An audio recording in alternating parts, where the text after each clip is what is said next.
Welcome to Noon Hour Slides from the Moose Jaw Museum and Art Gallery. We're located on Treaty 4 territory, the traditional lands of the Blackfoot, Cree, Ojibwe, Saulteaux, Dakota, Nakota, Lakota, and on the homeland of the Métis Nation.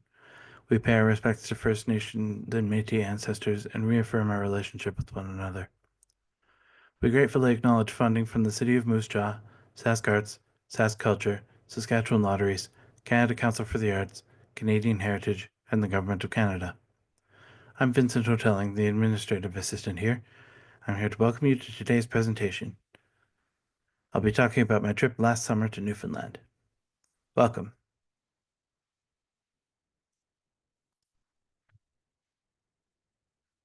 So there's always some kind of cool Lego thing at the airport, and on this particular occasion, it was a full model of the airport itself, which I just had to include because it's very cool. But we were not so mesmerized as to prevent us from arriving on time, so we sat and prepared for our journey. And we were off. And the journey began, as all journeys do, by flying to Toronto. Got to see a few more interesting planes to add to the collection I started on my layover on the way to Iceland. And the second leg, if you'll note the color of the ground, passed over PEI. And we arrived in St. John's and headed to the hotel. And we were issued the requisite check-in cookie and had a look around. And Cane's, the little shop across the street, was great. Had all the usual things and sandwiches, various meals, etc., that you can take with you. I was in one of those classic colorful rows. And the hotel was right on the harbor, and so there were lots of good boats to look at.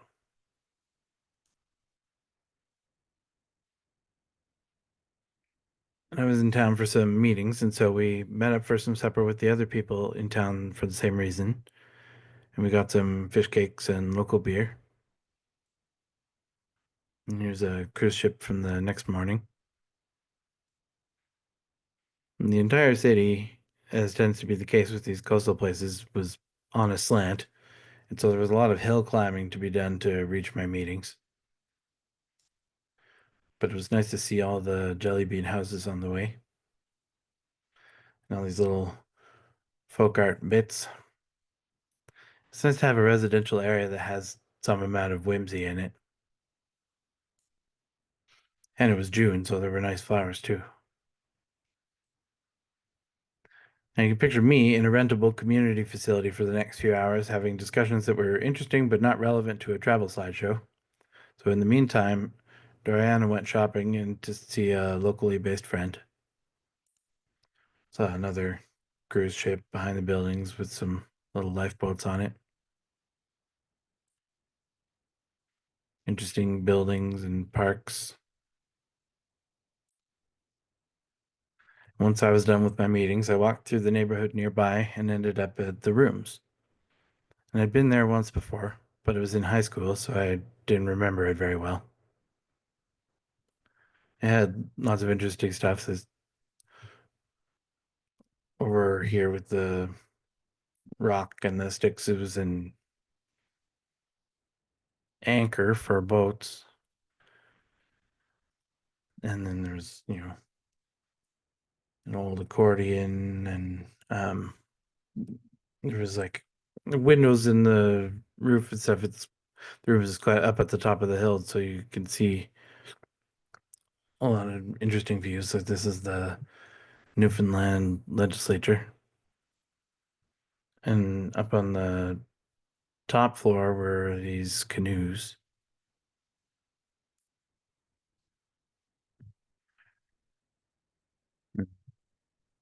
Further views of the harbor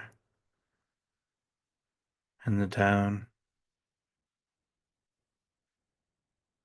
Some neat buildings. This church is nice with the window. Um, Entrance to the harbor. Over there, Signal Hill. End up there later. Another floor, there's an art gallery.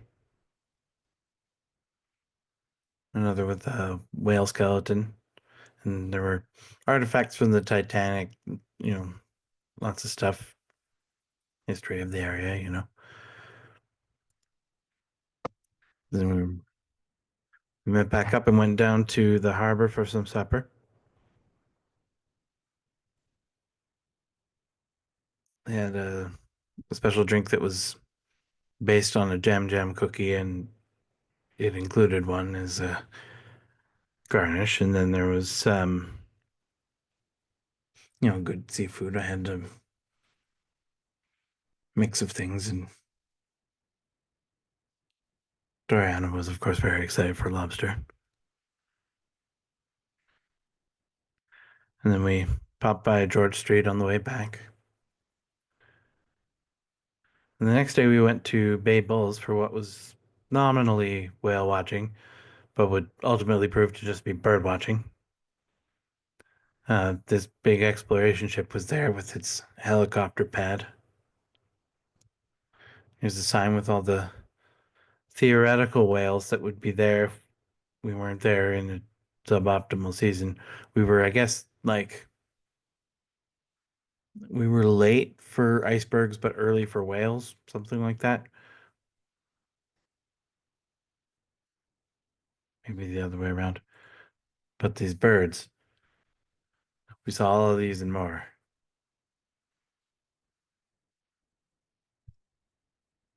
So here's our boat. If we went past these interesting cliffs and the forest, it's all these things that are still, novel in their own right when you're used to different landscapes than this. A cave, waterfall, oops, rock that sort of juts further out into the water. And then we reach this seabird colony. And lots of eggs are laid here. These ones are gulls. And these guys kind of look like penguins, but they're murres.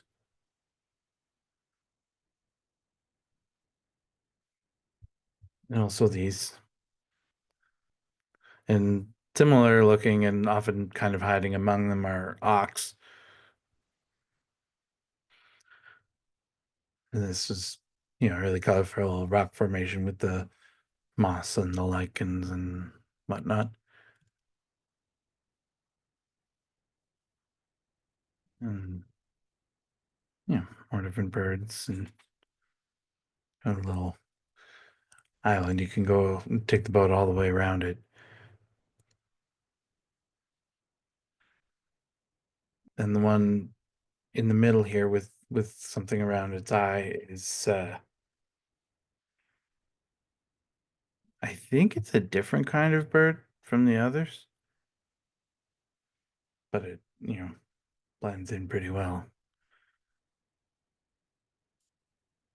And some puffins, and I think this guy on the right is a saddleback gull, which is just huge compared to the other gulls. And when I say there were a lot of birds, they said this island had something like 500,000. They're all hanging out and enjoying their lives. And these sort of big clusters on the ledges, and they would make nests in their little nooks on the rocks. And this guy was a big deal. Um, I don't remember what kind of bird this is, but one of the guides was making some very excited sounds as he told us how rare it was to see this particular bird.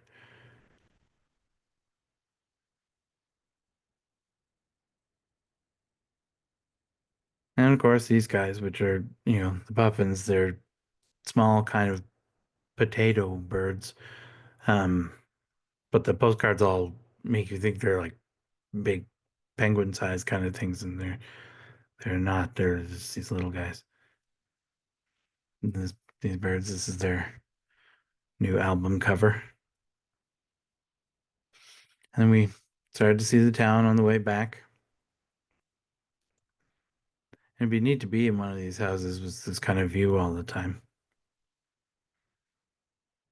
And then back in St. John's, we went up the hill to the Johnson Geo Center because we have a membership at the Science Center in Regina, and it's part of a program that has these sort of it's a reciprocal membership program. And so if you're a member at the Science Center, you can go for free to all of the science centers. And so um, we got free admission to this place.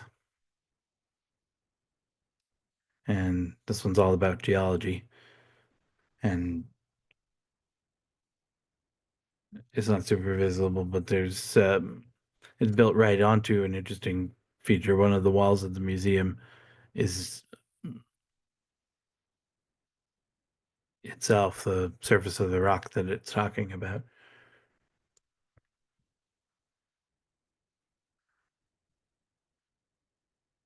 And then, this was a display that used sand to sort of demonstrate differences of time scales. If a grain of sand was a year or something, you have a tiny amount versus, these huge pillars. And inside room there was an exhibition talking about the various mythological creatures of Newfoundland. And it was good to learn more about fairies because we'd done an escape room the night before that was based on that folklore. There's a model of an Allosaurus. And outside the museum, you could see some more of the geological features. And there was a bit of a turf dispute with the local birds.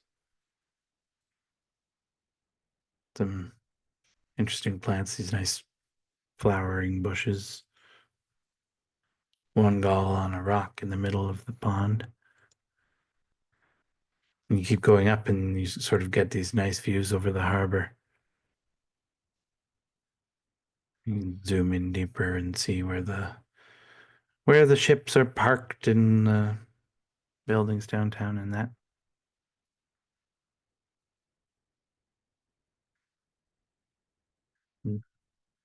More boats, and it's fun because when you get to these big like ocean vessel kind of boats, you can go online and track which boat is where and which one is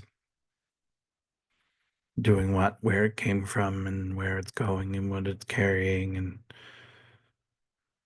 so on like that. And so looked at that map a fair amount. And you can see back over the town as well. Then we stopped for some hot chocolate at the visitor center and continued the hike up to Signal Hill. And it's a nice vantage point to see the land over the water. And this building is where Marconi received the first transatlantic radio transmission, hence the name Signal Hill. It's a neat castle kind of place. We arrived too late to go inside, but neat enough on its own, I think. Um, More of the sort of fjord view. And I tried flying my kite, but the one I brought doesn't have a frame, so it kind of just crumpled because the wind up there was really high. Sort of down there is the battery, and it's the entrance to the harbor. And here's the cannon because this part was sort of a fortification. You get more of a zoomed out view of the building. It's got one of those, naval flagpoles with the crossbar on it. If you need to send specific signals to the ships that are out there. And we got distracted because we saw a Junko. All these boats were out off in the distance waiting to go into the harbor. And that big one is from Germany. And we'd had enough of walking, so we took an Uber down the hill, got some fish and chips. And the next step of the trip was to retrieve a rental car, which I ordered as, whatever's available, give me the cheap price, but give me what you have. And it ended up being this massive truck. And so we took this beast and set off for Gander. And we were off. Went past Goobies and there's Swift Current. And as some of you may know, I'm from Swift Current, but not this Swift Current. And so we took a detour to see the other Swift Current I'd been hearing about for all these years. And it's quite pretty. It's foggy over these distant trees. And I visited the post office thinking I was going to mail something from Swift Current to Swift Current, but this Swift Current's tiny, and so their one employee was on break. We had a deadline to get to Gander, so alas, we had to continue. And Swift Current does have a museum, but it's all, antique cars and that. Again, unfortunately, we didn't have enough time. It's pretty nice, though. I think I'd go back because you can still look over this water and see the little islands. There's a school up the hill, and we continued the journey until we arrived at Gander. It's a nice, aviation and goose themed place where we promptly checked into the hotel because the first thing I had to do was take a Zoom meeting. And after that, we headed to the aviation museum. Some of the stuff was outside. It's this flying boat, kind of similar shape to the one they got at the Western Development Museum. This plane had its, little bubble nose. Kind of look out the front. The main reason we went to Gander is interest in the story of the plane people on September 11th and the resulting musical Come From Away. And this was the first of the several places we went to around town that have these little didactic panels outside for the historical tour. There's, lots of interesting stuff in here. Another place recognizing the RCAF centennial. This is a model of one of the early buildings at the airport. And there were more planes inside. This guy's Commander Gander. And there's a quilt that was a present from the plane people, and there's one of the pieces of steel from the World Trade Center that was gifted to the people of Gander, and a collection of letters from the plane people, and one more plane. Then we went to the hub of the story and of the town itself, the airport. Now, the thing about the Gander Airport is that it's in one of the furthest east places one can go in North America. And so, in the early days of passenger aviation, it became a major hub because anybody who was going to cross the ocean needed to stop there first and fill up. And so, despite the town itself only having like 9,000 people in it, their airport has a huge capacity from the days when lots of flights had to stop there. And they don't so much anymore because fuel capacity is much better. So, why was this massive plane there that day? Well, we didn't know it yet, but to this day, Gander is still a destination for planes that get diverted. And that flight had been directed to Gander that very day, and its passengers were made to spend the night in the International Lounge not long after we left. And this fancy lounge is, of course, not generally necessary, and so it's usually just open to the public. And we learned that day that they actually do still have the capacity to rotate the space to being on the air side of security, but during the time we visited, it was basically a museum. And it still looks, for the most part, how it did mid-century.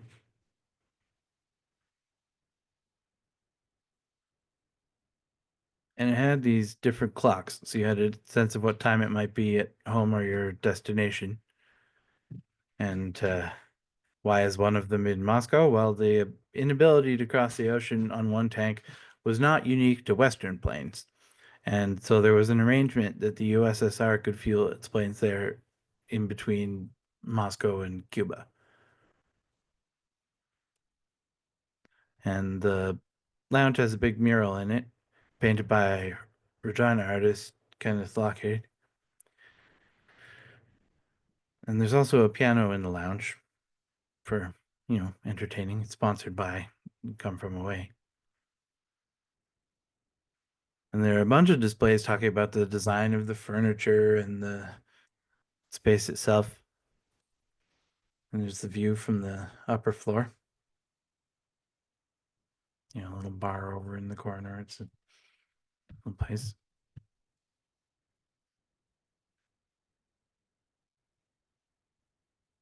And yeah, the upper floor had more displays. And this one was about the story of the Come From Away musical. Um, and there was a panel talking about the different elements of the mural.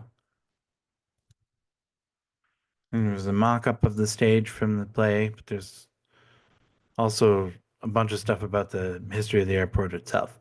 There's an ad over here from when suddenly it became a selling feature that certain flights didn't have to stop in Gander or Goose Bay. And here's another piece of the World Trade Center and more information about how the town accepted 38 diverted planes on 9/11 and suddenly had 7,000 surplus people to deal with in a way that also considered the fact that everybody was scared and confused.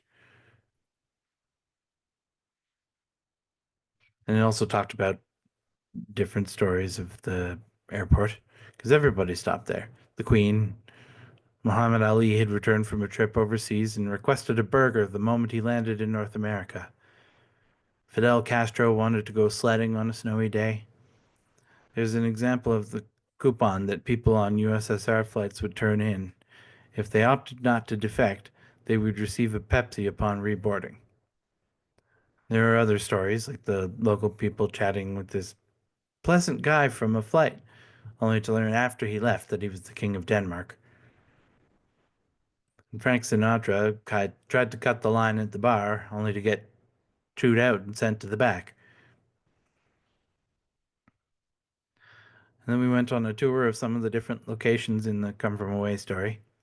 One of them was Shoppers Drug Mart, whose local owner offered whatever contents of the store were necessary to the plain people. And here's the town hall, like its flag with a little goose on it, and the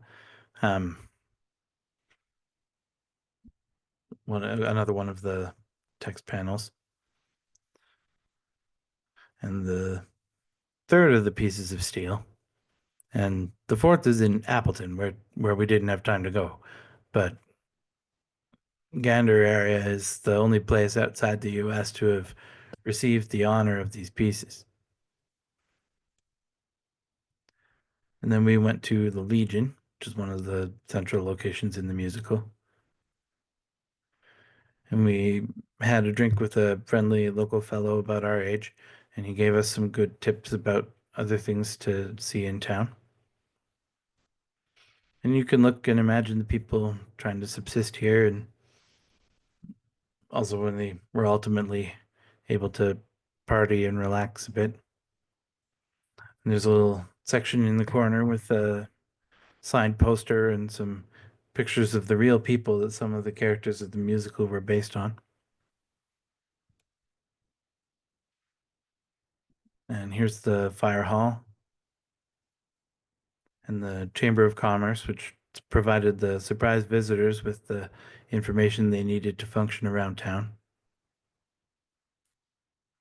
Then, in response to one of the very funny lines in the musical, we brought toilet paper to the Lions Club. And the Steel Center here is the rink that they use as a giant fridge for food and supplies. They kind of laid it all out on the ice and, you know, kept it cool if you needed 7,000 extra sandwiches for something. And, several of the people stayed in schools as well. Um, and this high school had also had something inside that you could visit. Um, I was, of course, a bit shy about it, but we ended up going in and sort of identifying ourselves at the office before we went to see it. But they had on the wall here. They have this big sheet of thank you messages from the plain people that had been there, and big response from the locals. And then there was one more stop, and then on our local friend's tip, we went to the area north of the airport.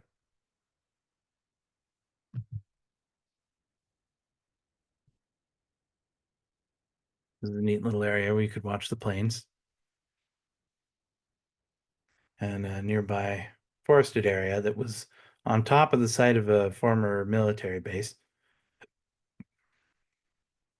And part of it was Canadian, and then part of it was US.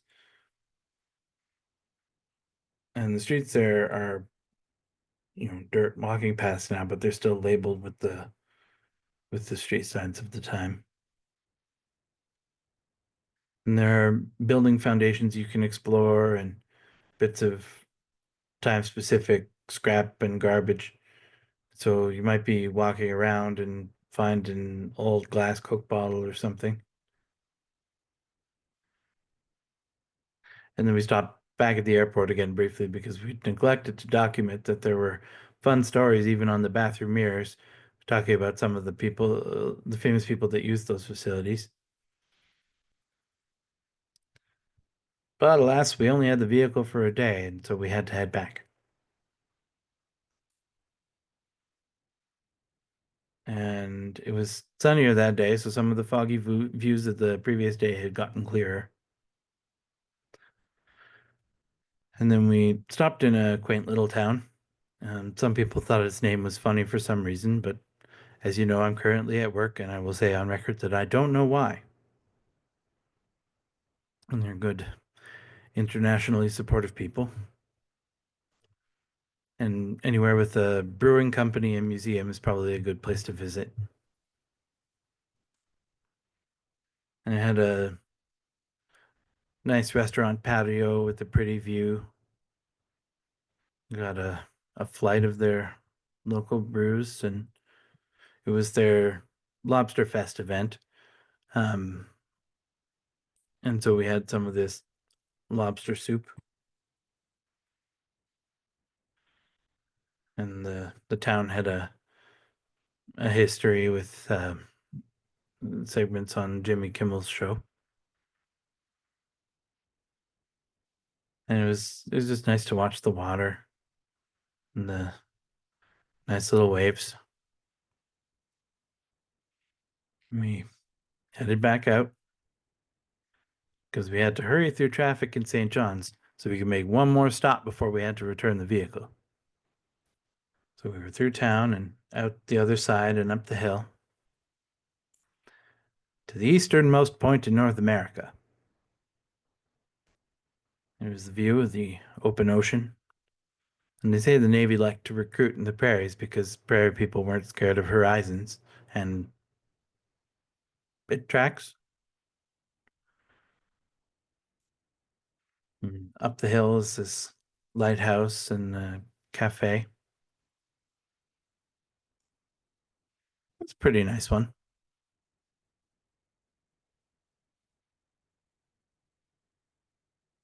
And further down, there's a fort and battery kind of underground poking out of the grass there.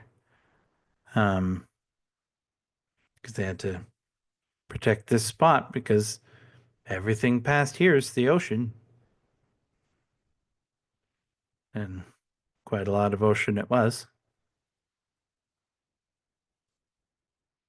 And we, you know, traded photos at the Black Rock with another tourist. We looked down on the rocks and the ocean ahead and water for a long way. Some of it splashing back. And yeah, there's the lighthouse from down at the edge. But we didn't have time to walk up. We had to boot it across town, fill the truck with a truly remarkable amount of gas, and return it to the airport before we headed back into town. And we were at the easternmost point, and then this is, I must assume, the easternmost East Side Marios. And there's another cute harbor view. We're back at the hotel. But if we were going to check in again, it seemed only appropriate to get an ocean view room this time. And on the table again, of course, one of the cookies. You can't, you know, check into a DoubleTree and not receive the free cookie.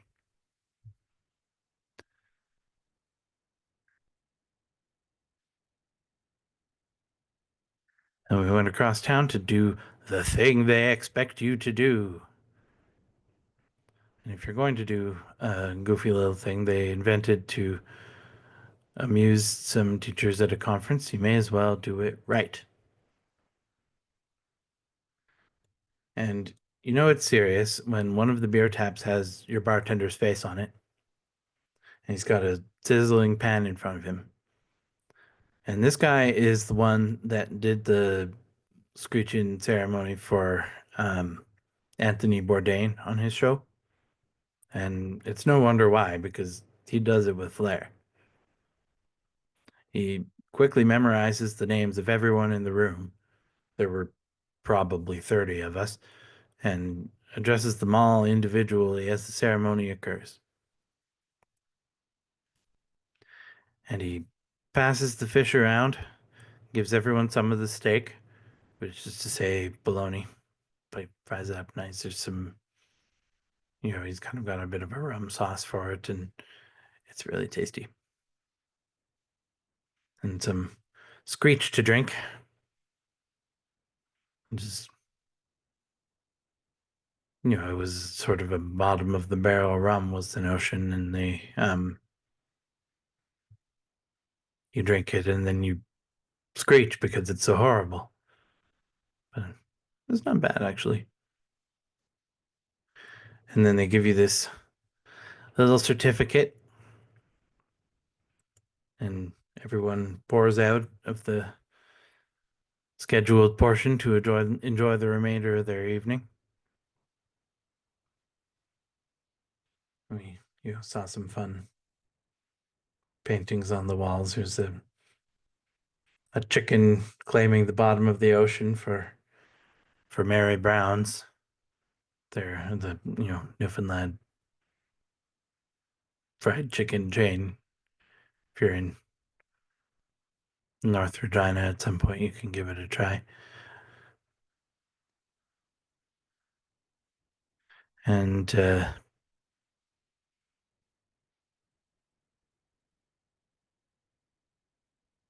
we had one more look out the window before breakfast.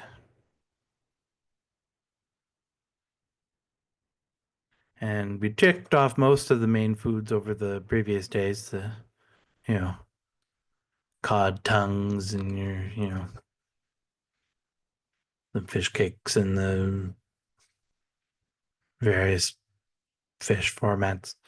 Um, but we needed a more official Towton's experience than that was afforded by the cat cafe we'd gone to. Um, tasty, but not quite a proper breakfast experience. Um, and this place is nice. The people there eating are distributed kind of between the main floor and the second floor. We were up top in this kind of it was fairly narrow, really, but it was you know cozy. And then we made one last stop before it was time to go to the airport. We visited. There's a monument here at the site right at the ocean where Terry Fox's journey began.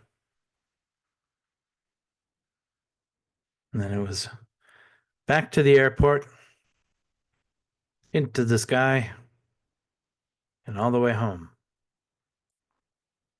But we definitely brought some snacks from the chocolate store. Well, it's fun. All the little pieces are like the little row houses.